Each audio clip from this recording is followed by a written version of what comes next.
Welcome back, comic book fans. It's Rusty again with Collector Auctions, and in today's episode, we continue with our series of episodes from the 2024 Baltimore Comic-Con. And we also continue with our series of meeting the creators and getting books signed and interacting with them. So in today's group, we actually have a pretty big group, but there's not a lot of interaction. So I hope you enjoy some of the footage that I'm going to have, and then at the end we'll do another show and tell of the books we have, and I'll give you some commentary about the books. So sit back and enjoy the videos, and I'll be right back. Good, I've got one. Yep. Frank, how are you? Good, fantastic. Enjoying the show? Absolutely. Every year I enjoy this. Mark always does a good job with this. Yeah. Have you seen Mark? I've seen him once passing by real quick. Thank you so much.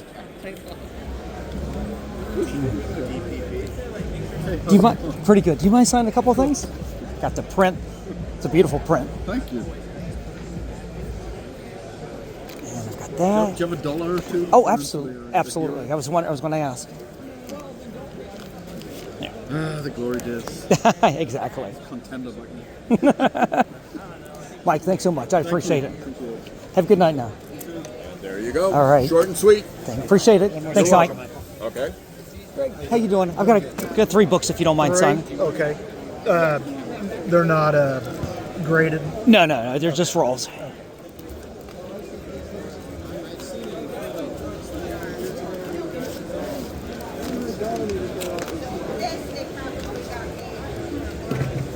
I appreciate you taking the time. Yeah, my pleasure. Thank you.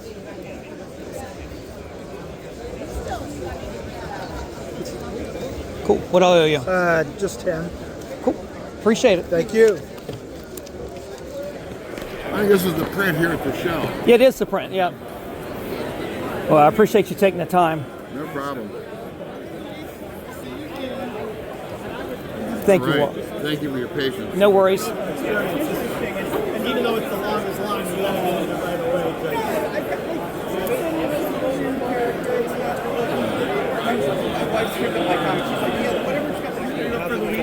Thanks. Hey, Louise. How you doing? Just 3. These are not graded. That's a donation. Yes. Thank you so much. How you doing? How are you, man? Pretty good. Do you mind signing the Marvel book? Oh, of course. $10? You want me to sign with your Sharpie? If you don't mind. If I sit down, Stephen, thank you so much. I appreciate it. All right, so first up was Frank Cho, who is a local Baltimore resident and went to University of Maryland, Liberty Meadows, big Marvel artist, done his own stuff. And I had several books from him, including some of the previous Baltimore Comic-Con programs, and I decided to pull back on those. I really didn't need a lot of those things signed. Just for signing's sake, honestly, I got the one thing that I wanted signed today. And in fact, I had gotten him over the course of the last 20 years of Baltimore Comic-Con. He's there almost every year. And all those Liberty Meadows books where they reprinted the old comic strip, all of those are signed. Some of the Marvel books have been signed. The big 50 years of Marvel book has been signed. So I ended up with one book. I gave him the Savage Wolverine #1 right there. And we got to talk a little bit. You see a little bit of our interaction. And he did a really cool remark right there without even asking of Wolverine. And he, of course, signed down there at the bottom. So it's always cool seeing Frank Cho there.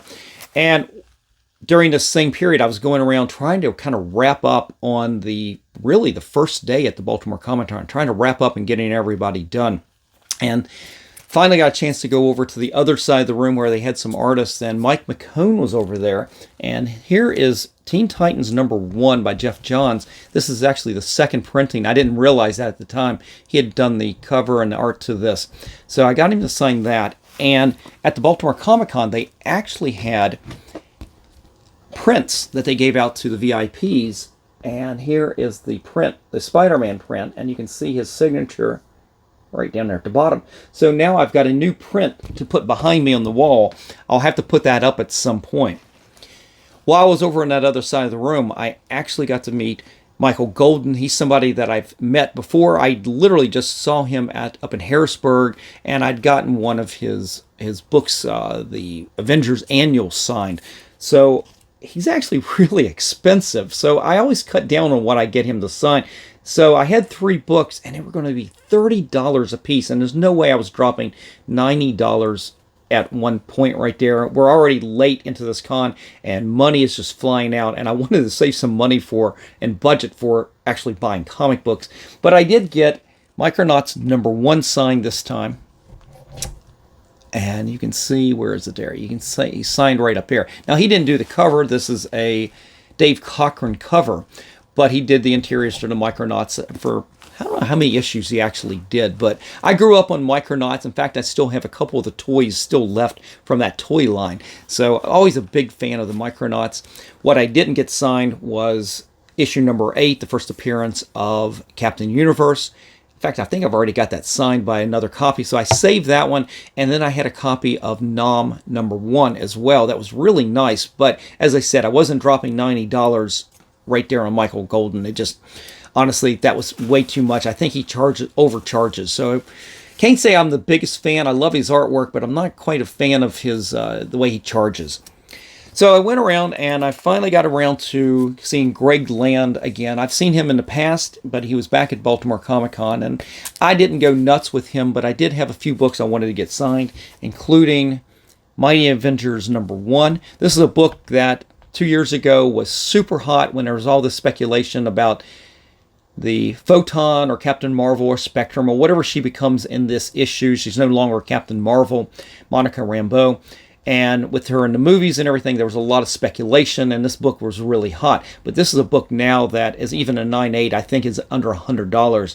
So I went ahead and, honestly, trying to add a little value to this book, I got it signed by Greg Land up here at the top.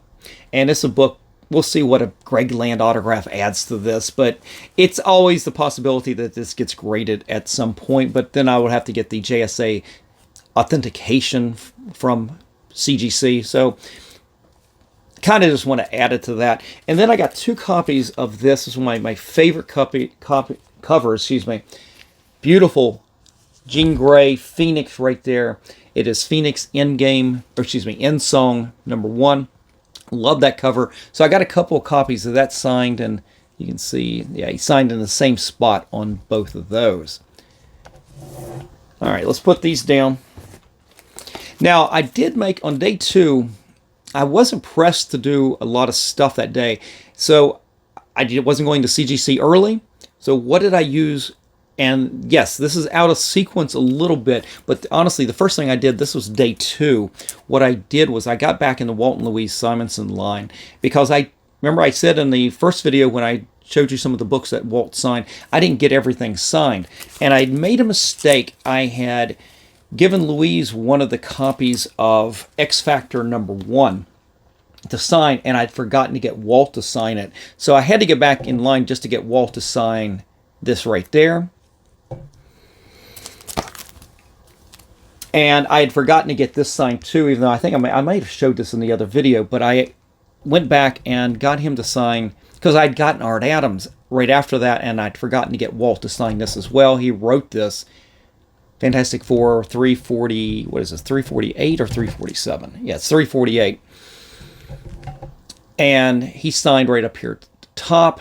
And I got, later on, we got Al Milgrom, and that's a story, and I'll probably bring this book out a little bit later in another video, because Al Milgrom's one of those people I got books signed with a witness from CGC, and that will be its own video where I talk about getting books signed with a witness and going to CGC and submitting your books at the con. I will do a video completely on that. So we'll mention and revisit Al Milgrom again. But I still had a couple of things left for Walt, so I just got everything signed. I had one more copy of Thor 336 and his new variant cover to the Immortal Thor #13. In fact, the Baltimore Comic-Con was using this as one of their prints, exclusive prints that they were giving out, well, they were selling at the con. I did not pick this up, the print at the con. I probably should have, because I don't have any real good prints with Walt that I could put up on the wall, but getting the comic book signed was, for me, was just as good. All right, let's put these down. I also revisited, and now we're out of the video portion of this, so I didn't film a lot of the rest of this right here, but I did get to meet some other creators, and this one for a second time. I ran by when he didn't have quite a line. This was actually on the last day, and I went back to Michael Cho. I had one more book. Remember, if you watched the first video, he signed 5 books for free, and then after that he was charging. So I only gave him 5 books on the first day, so I didn't have to pay anything. And I saved this for the last day, and he actually did the Space Ghost, and he put Michael Cho right there. This was just the regular version of issue number 1. So I got him to sign that, so he didn't charge me for that either. But it was good seeing him for a second time during the con. And also not filmed was, and I thought I did, but again, I mess up all the time when I'm filming. I forgot to turn the camera on multiple times. But I got to go see Philip Kennedy Johnson, who's writing the Incredible Hulk these days, but he was also at Marvel writing Alien. And when it came over as part of the new storyline that I guess Marvel owns Alien now, so I got this beautiful cover. I'm not sure who did this. Is that another what's his name? Andy Gravelf? I'm mispronouncing that. That might be one of his covers. I'm not really sure, but it's a little hard to see. I wish he'd signed in silver. That would have popped on there. But he did sign on silver on the other variant, the issue number 1, with a Patrick Gleason cover right there. And what was cool about getting to see Philip Kennedy Johnson again was he was at Third Eye Comics in Annapolis, Maryland for a signing, and I got a lot of books signed. But I talked to him and I said, it was driving me nuts. I couldn't find these Alien number 1s, these variants. And it turns out he's basically local, again, to this Baltimore area. I think his sister lives here. And he said he was going to be at the Baltimore Comic Con and definitely come by and see him. So I was glad I was able to find the variants in time to get to see him again at the Baltimore Comic Con. And he signed both of those. And it was really generous and everything. He didn't even charge me for both of these. So that was cool to get to see him again. Also, I didn't film my brief interaction with Carl Kessel, who was writing some of the new Superman, the Reign of Superman issues. This is the Adventures of Superman, and this is issue, what is it? Issue 501. I think this is where the new stories started with the Reign of Superman, and it is a die-cut cover, and it's a little hard to see. Let me move forward right there. You can see there's another signature right there up at the top, and this actually came from QVC many years ago from my mom. You can see a number down here. It's hand numbered 654 of 10,000 comics signed by Tom Grummett. And my mom had bought this for me many years ago off of QVC, and I'd held on to it for all these years. And I think I've seen Carl Kessel before, but as I was preparing for the Baltimore Comic Con this year, I ended up running across this, and I'm like, wait a minute, Carl Kessel's there. He wrote this. So Carl signed right there in the front right there. So it was cool meeting him for just the one signature. And then for one other person that I ended up getting that I didn't film. Actually, did I? No, I don't think I filmed this. I got to meet Tom Rainey, and he did the variant cover to this Johnny Quest number 1. This is brand new. I think they're down to issue number 2 right now, but he had done this variant cover, and you can see his signature right there. But guys, that is it. This is a pretty good batch of artists. I'm sorry I didn't get to film the last several artists right there, so you didn't get to see those interactions, but they were very brief because I only had the one book. But hopefully you guys are enjoying this, and will leave me a comment in the comment section below. Let me know if you've gotten autographs from any of these artists. I'd love to know. And that's it. I'm out of here. You guys definitely check out the next video. We've got a couple more artists left. We've got one more set of artists that I go to meet. So we'll move back to some of the regular episodes from the Baltimore Comic Con, including an episode where I get to meet Al Milgram and Steve Epting and have a witness with me. And then we go back to CGC to submit those for grading. And we've got some other videos still remaining in this series of episodes from Baltimore Comic Con. So guys, I hope you will check that out. Definitely, I will be here, so I hope you will be too. So until then, remember, every comic has a story.